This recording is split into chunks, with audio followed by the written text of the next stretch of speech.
Assalamualaikum warahmatullahi wabarakatuh. Selamat pagi semuanya. Ustazah harap kalian selalu sehat dan dalam lindungan Allah Subhanahu wa Ta'ala.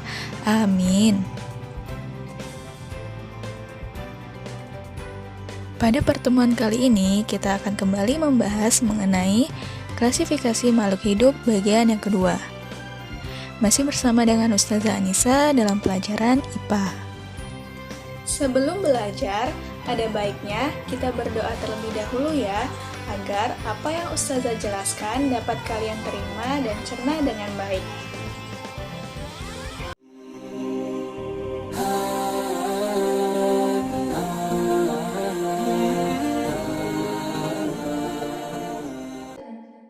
Bismillahirrahmanirrahim. Rabbi zidni ilman warzuqni fahma. Artinya, ya Allah, tambahkanlah aku ilmu dan berikanlah aku rizki akan kepahaman. Baiklah, pada pertemuan kali ini kita akan kembali membahas mengenai klasifikasi makhluk hidup bagian yang kedua, di mana pada minggu lalu kita sudah membahas mengenai klasifikasi makhluk hidup bagian yang pertama. Pada klasifikasi makhluk hidup bagian pertama, kita sudah tahu apa itu yang dimaksud dengan klasifikasi. Apa itu yang dimaksud dengan klasifikasi makhluk hidup? Tujuan klasifikasi makhluk hidup, ciri-ciri makhluk hidup, sistem binomial nomenklatur, dan sistem 5 kingdom. Bagaimana? Apakah kalian semua masih mengingat materi yang sudah Ustazah jelaskan di minggu kemarin? Baiklah, pada klasifikasi makhluk hidup bagian kedua ini, Ustazah akan membahas lebih detail mengenai sistem 5 kingdom, di mana pada pertemuan kemarin juga sudah Ustazah jelaskan mengenai sistem 5 kingdom, yaitu ada Monera, Protista, Fungi, Animalia, dan Plantae. Pada tahun 1920 sampai tahun 1980, R.H. Whittaker atau yang dikenal dengan Robert Harding Whittaker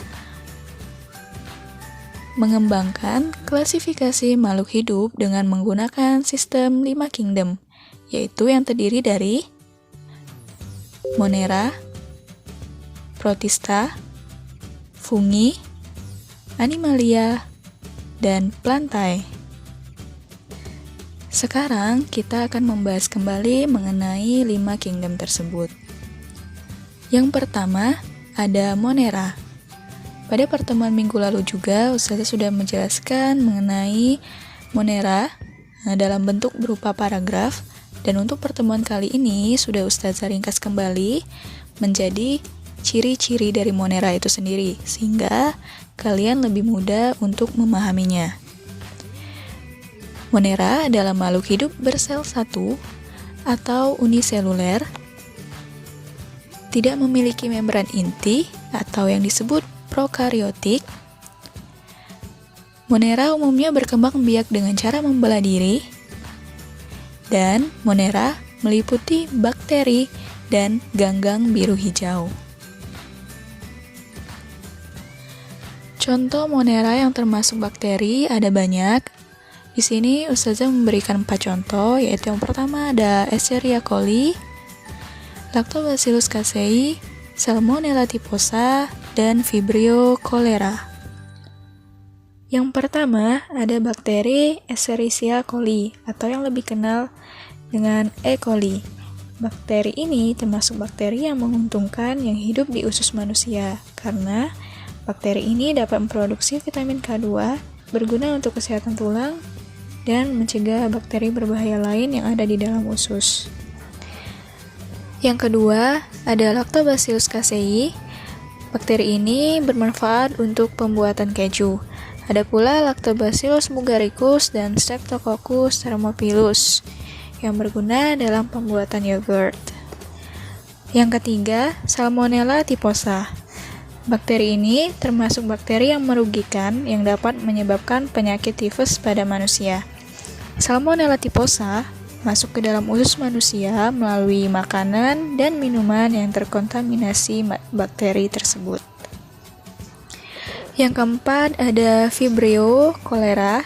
Bakteri ini juga termasuk bakteri yang merugikan karena dapat menyebabkan penyakit kolera, yaitu diare berat.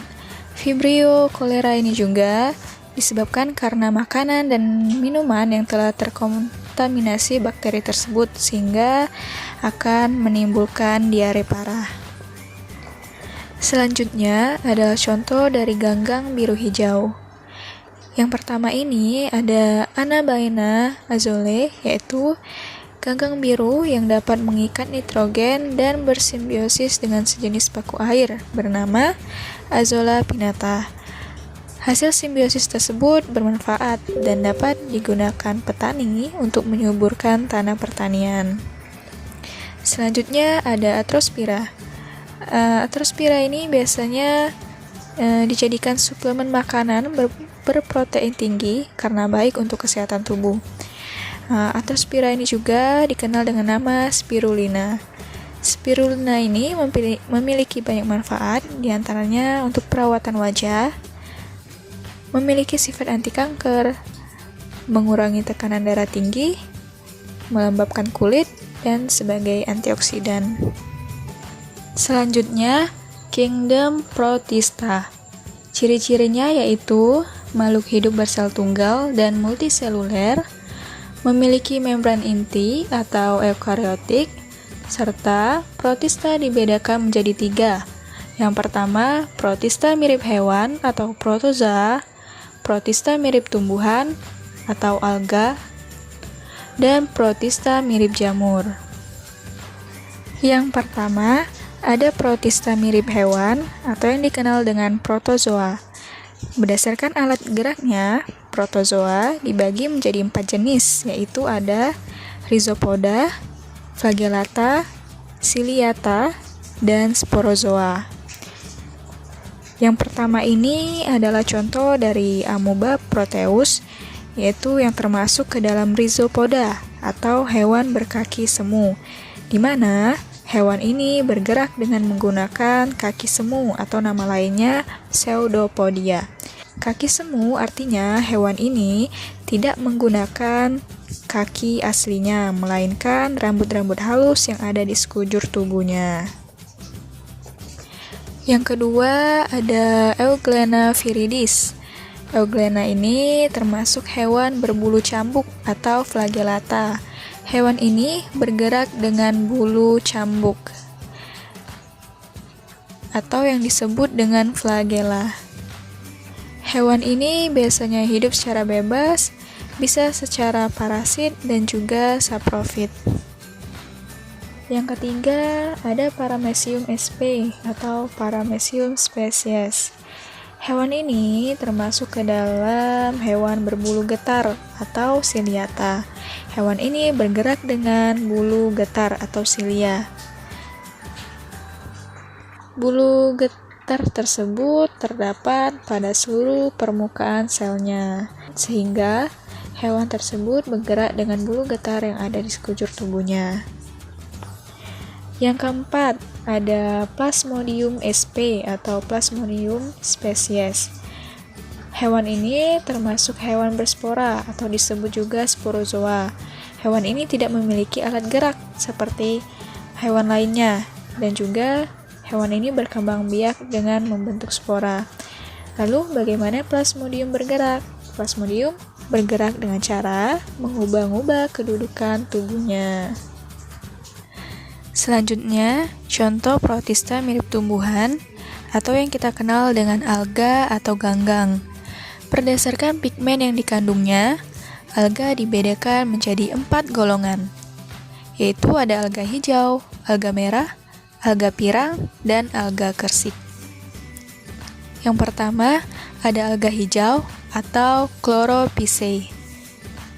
Memiliki pigmen hijau atau klorofil, multiseluler, dan berbentuk benang atau lembaran. Contohnya adalah Spirogyra, Chlorella, dan Chlorococcum. Alga hijau ini juga kita kenal dengan rumput laut. Alga hijau berperan sebagai produsen dari ekosistem air dan juga sumber vitamin E, yaitu vitamin yang bermanfaat untuk memelihara kesehatan kulit. Yang kedua, alga merah atau Rhodophyceae memiliki pigmen phycoerythrin atau merah dan hidup di laut. Contohnya adalah Aucoma spinosum, yaitu bahan yang digunakan untuk membuat agar-agar. Yang ketiga, ada alga pirang atau Pyophyceae, berwarna coklat kehijau-hijauan karena mengandung pigmen fukosantin, serta banyak mengandung asam alginat untuk bahan industri tekstil dan obat-obatan. Contohnya adalah Sargassum dan Turbinaria.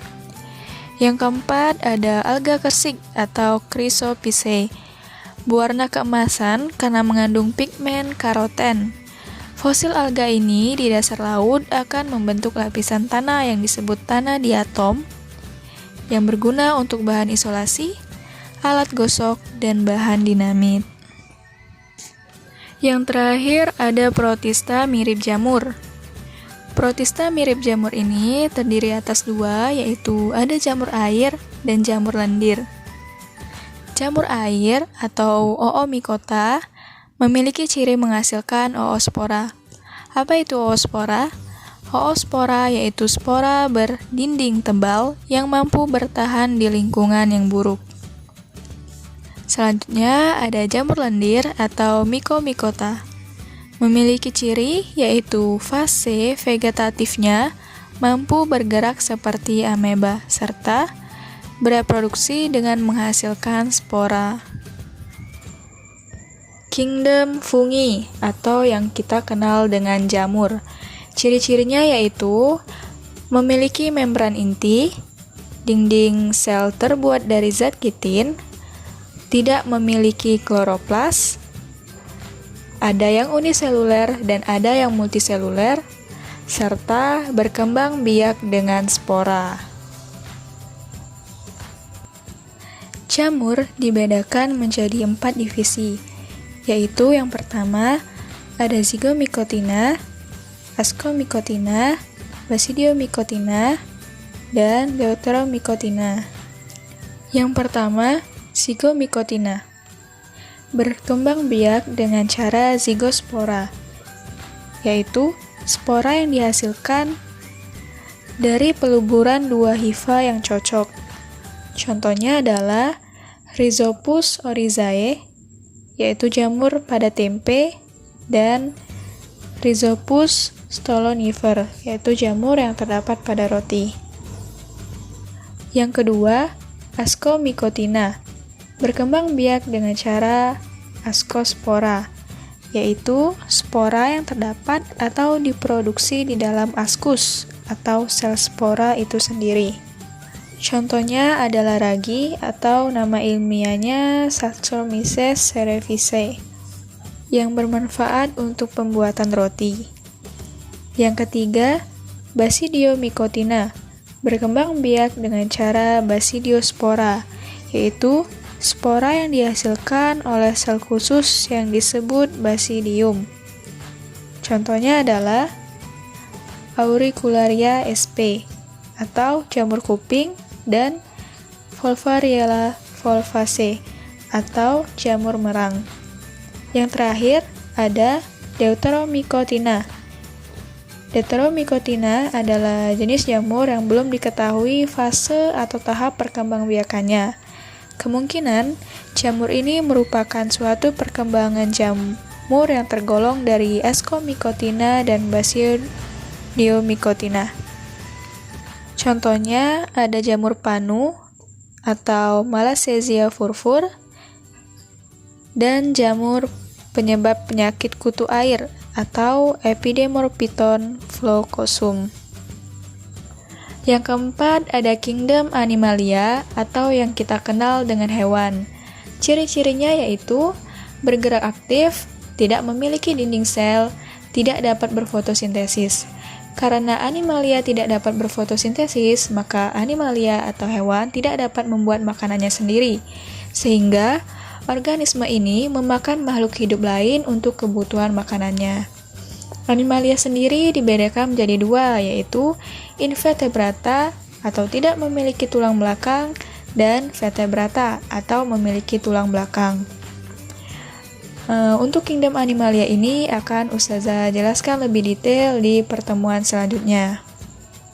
Untuk perlu diketahui, invertebrata nanti akan terbagi lagi menjadi beberapa filum, yaitu ada Porifera, Colentrata, Platyhelminthes, Nematoda, Annelida, Arthropoda, Echinodermata, dan Moluska. Serta vertebrata ini juga akan dibedakan lagi menjadi 5 kelompok, yaitu ada Pisces, amfibi, reptil, aves, dan mamalia. Sistem kingdom yang terakhir ada Plantae, atau yang kita kenal dengan tumbuhan, di mana ciri-cirinya memiliki dinding sel, mempunyai kloroplas. Karena mempunyai kloroplas atau zat hijau, maka tumbuhan dapat berfotosintesis dan membuat makanannya sendiri. Plantae atau tumbuhan dibedakan lagi menjadi 3, yaitu lumut atau Bryophyta, tumbuhan paku atau Pteridophyta, dan tumbuhan biji atau Spermatophyta. Pada pertemuan selanjutnya akan Ustazah bahas lebih detail mengenai Plantae atau tumbuhan, yaitu di mana lumut juga dibagi menjadi beberapa divisi lagi. Ada lumut hati, lumut daun, dan lumut tanduk. Untuk tumbuhan paku juga dibagi menjadi 4 divisi, yaitu ada paku telanjang, paku ekor kuda, paku kawat, dan paku sejati. Serta tumbuhan biji atau Spermatophyta, berdasarkan letak bakal bijinya dibedakan lagi menjadi 2, yaitu ada tumbuhan biji terbuka dan tumbuhan biji tertutup. Tugas: buatlah mind map atau peta pikiran dari sistem 5 kingdom yang telah dipelajari. Dibuat di buku gambar dan diwarnai lebih bagus. Terima kasih. Sekian penjelasan Ustazah mengenai sistem 5 kingdom hari ini, di mana kingdom Animalia dan kingdom Plantae akan Ustazah jelaskan lebih detail di pertemuan selanjutnya, yaitu mengenai klasifikasi makhluk hidup bagian ketiga. Wassalamualaikum warahmatullahi wabarakatuh.